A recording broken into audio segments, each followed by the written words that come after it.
Okay.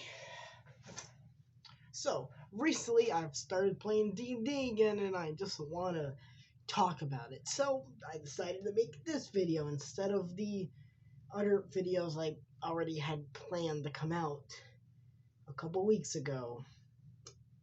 It's been like 3 weeks since I uploaded. That's beside the point. The point is today I'm going to be talking about D&D classes, particularly ranking them from what in my opinion is the best / least favorite to the best / my favorite.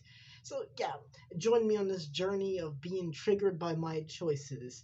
If you somehow enjoyed this video despite my opinions, be free to like, subscribe, share, comment, do whatever you do when you enjoy something. Anyway, my name is RedEye Infinity, and this is the worst to best D&D classes, in my opinion. I hope you guys enjoy the video. Let's jump into it. Now, first off, just gotta say that the placement of the Blood Hunter is not due to any actual reasoning, it's just a default placement since I know nothing of the Blood Hunter. So because of that, I can't really hold a opinion on the Blood Hunter. All I know is the Blood Hunter apparently is very strong and has a meaty hit die. So yeah, it just becomes number 14 by default.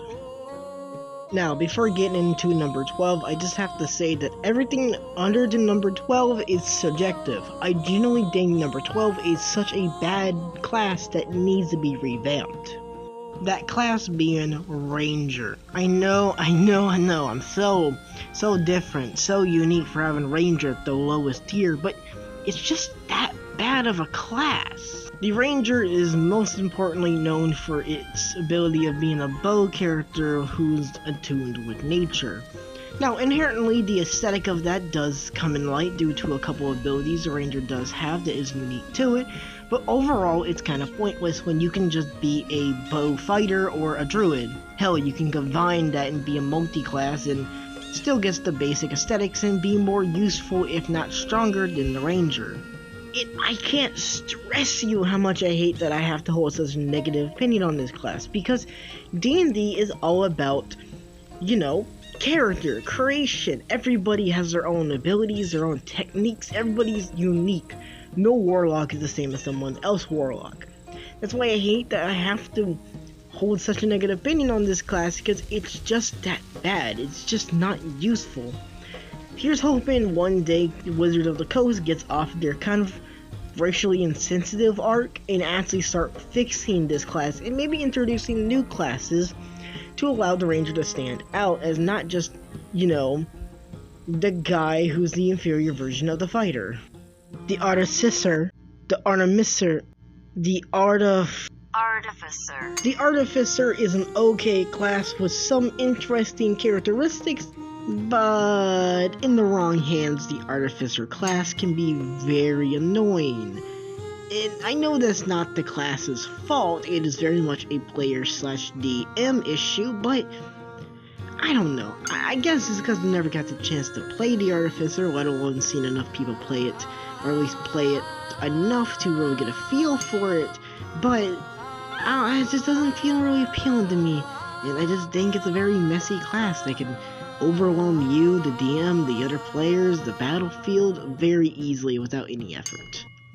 Overall, maybe one day I'll get the chance to play the Artificer and, well, I might enjoy it. I might change my placement in the future. Who knows? For no reason. I don't really have commentary, it's just not my favorite. It's just kind of I mean, I guess just inherently being good with magic is neat, I guess, but like, other than that, it's just kind of there. Yeah, so number 11. Big, reliable, strong, healer, fighter, all of it kind of comes together to make the Paladin. Nothing too incredible, but nothing too bad. It's just all around a pretty solid archetype. Not only that, if you multi-class with something else, you can get all the effects of what a cleric and fighter can provide while also having other abilities. That's not even talking about the things that the Paladin can also do. The Paladin has a handful of pretty cool subclasses and a lot of interesting oaths you can take. Overall, the Paladin is a pretty good character to play as. Not only that, I just think the idea of being a big armor dude can be a very fun concept, especially since you can kind of tweak the Paladin's traditional character into being something akin to like Darth Vader, which, you know, Darth Vader by all admissions is kind of just a, well, witch knight, if I remember the correct term. Fireball, fireball, fireball, kill the bitch with a fireball. Effectively, that is how the wizard works. Yeah, so, the wizard has a lot of abilities, just a lot of spells, all of which can be very unique. Not only that, there's a handful of different types of wizards you can be, but you can easily find yourself being a glass cannon. The wizard is basically focused on spells, and within that, the spells are based around, well, intelligence. You can also increase your wisdom, your charisma, your constitution, because all of those are very effectively good for a wizard / magic user in general. But you easily run into a problem. That problem being, if you run out of spells, you're kind of the weak link. You get bodied pretty easily, especially since magic users, unless you pick the warrior magic user, tend to not have great AC, meaning you could easily kind of just get one-shotted, or, well, depending on your health, two-shotted. It's not the greatest trade-off in my opinion, but if you have a pretty good party, you can find yourself just hiding behind the Paladin. That's assuming that the Paladin wants to protect your dumbass. Granted, you probably killed them all using Fireball, but that's beside the point. Punch it really hard, then again, and again, and again, until it's dead. That's effectively how the monk works. Known for being traditionally seen as kind of the bold character in the group, the monk is a pretty neat and actually really useful character to have on a party. Incredible combat usage, as well as overall unique speed, as well as busted ass terrain movement, the monk is just a universally great DPS character to have on the team. Playing the monk can be pretty fun too, especially if you think really hard about how they became the way they are. The backstory potentials are massive with a monk type character, and that's not even getting into the usage of the character in combat. Seriously, they're very fast and effective when it comes to multi-hits. The only real downside to the monk is that, well, it's the most effective when you don't have armor, similar to the wizard, which makes them pretty close, which is why I had a hard time picking one over the other. They effectively have the same baseline principles of how good they are, but the same flaws in my opinion. Overall, the monk is very useful. Barbarians, known for their big beefy hit dies, their big swinging axe, and overall massive hot muscles. The barbarian is universally loved due to its ability to take a beating and deal a beating while not needing armor very much. That's not even getting into the fact that the barbarian usually has the most health, if the DM and luck is on your side to allow you to have a pretty good amount of health. I mean, hell, you can just avoid not dying and staying on 1 health by just hitting things. That's kind of busted. And that's not even jumping into all the other types of barbarians you could be. Berserker, Gateway Warrior, and a couple others. You have the ability to affect the weather to be as mad as you as well. Overall, the barbarian has a slew of really good abilities and just overall busted damage and good hits. In general, the barbarian is a worthwhile class that deserves all the praise and love it is. Worthy of being number 6. Such dark streets, paved in blood and darkness. Paid in the dancing lights. This is the city. One day, I shall get my revenge. I will find the man who stole my fucking cupcake. That EDP looking bitch! If every class was represented by a house, God knows the rogue would have the edgiest of corners, and man, I love it. I've always loved the rogue archetype in media. Some of my favorite characters are best interpreted as rogues. And man, thank the Nines and Arceus himself that the rogue in D&D is good. It has a lot to it to talk about. Let's get into it. First off, the rogue is very hard to hit because, you know, he has 4 features that make him very hard to hit. And that's kind of funny because, well, he has an attack that's specially made to allow him to hit easy targets. Sneak attack, which into itself is just a very useful and all around at times got a bullshit ability, since you don't need to be sneaking to hit and sneak attack. You could just get lucky or just stab. D&D names are never accurate. You can be a thief, which just makes you a very faster and more effective thief, an assassin, which makes you a more deadly stabber, the arcane trickster, which makes you a less talented bard, but also gives you the ability to steal shit from a distance, so you know, that's cool. There's also a mastermind, which makes you, well, a mastermind. Then there's swashbuckler, which is by all missions the 1v1 me bro of the edgelord archetype. And then there's scout, which is just the better ranger, but for a rogue. Yeah, I'm still on that ranger hate. I think the rogue is also one of the most misunderstood classes you can be. Most people, when they think rogue, they think only edgy, and well, that's because it really is an edgy class to be. But I think that's where the misunderstanding comes from. They see the assassin and thief and they think immediately, oh, this guy's a bad guy or morally gray, so they have to be edgy. Which I think is just wrong. The rogue is not a killer class, it's a sneaky class by all missions.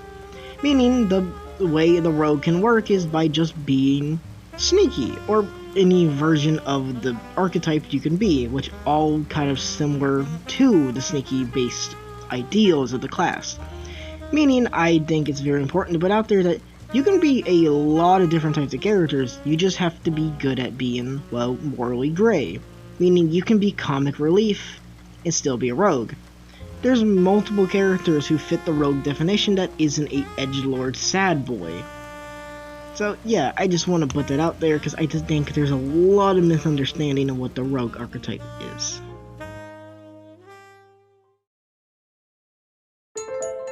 My top 5.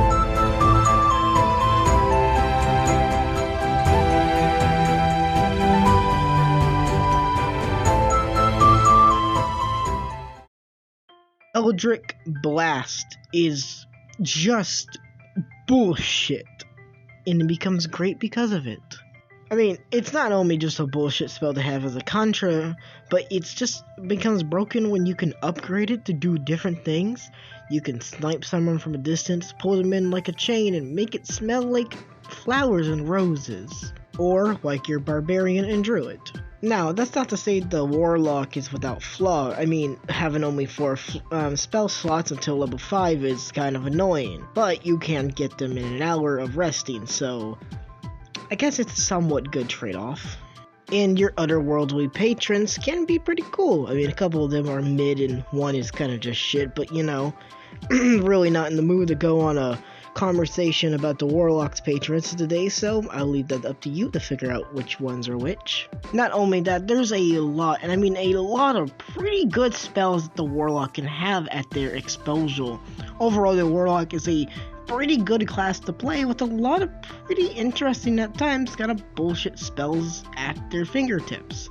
Also, my DM would be very disappointed in me if I didn't have it in the top 5, so that's also kind of a reason.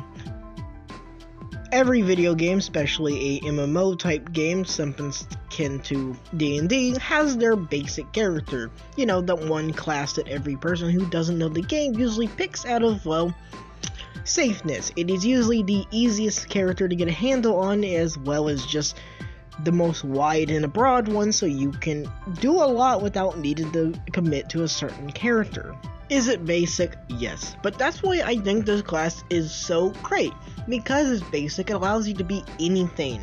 You don't have to be tied down to a certain type of character. Your character can be so broad, so different, so unique, so many possibilities because this class's range. It is by all measures the definition of what D&D is, a more often than not sandbox open world you do what the fuck you want to do type game.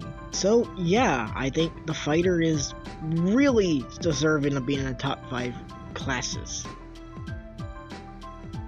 Hey man, did you know? The druid is the hipster type character. Green, loves nature, magical to the fault, and overall kinda broken when you put in a factor for all its abilities it can do.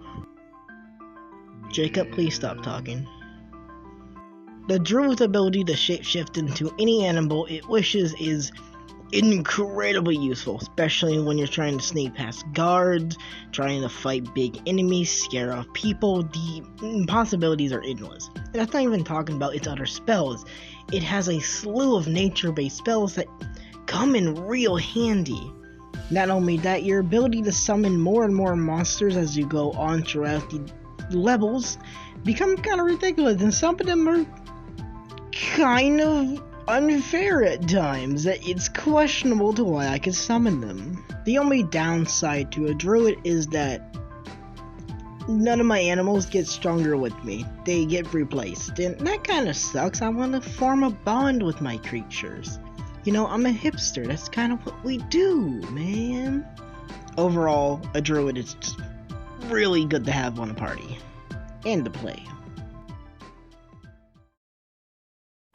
To get into why the cleric is so good, I would have to spend a long time talking about it, and I don't want to do that. So if you guys want me to make a video talking about the cleric and why they're so great, I'll do it. There's a lot to talk about. It'll be a pretty interesting video.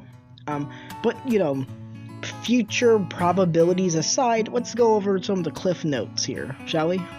First off, the cleric is just strong. It has a nice armor class, good hits. Not only that, its healing abilities are really useful. Not only that, I just gotta mention that most people, when they think about the cleric, usually think of it as the healer. And yes, it is a healer, but I feel as if that's very misguided to think of it as solely a healer type character, as, well, effectively, with a cleric, the cleric can carry your team, both healing wise and, honestly, combat. It is just a better paladin.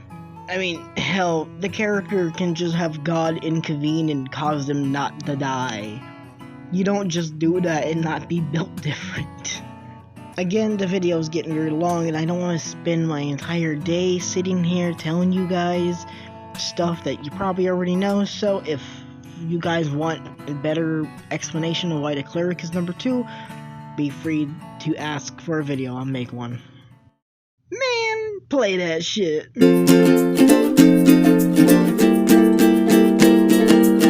Hey now, we're talking about the Bard, aka the one that flirts with the guards. Man, you gotta love this character. Man, it is such the obvious pick. Everything from the Bard is just great. It is the perfect support character. It can hold its own, and by God, it is just fun to play. So yeah, it's number 1. I don't think I need to go into really an explanation to why it's number 1. It's the Bard, the most popular pick throughout all of D&D. So yeah, obvious number 1 is obvious, I guess.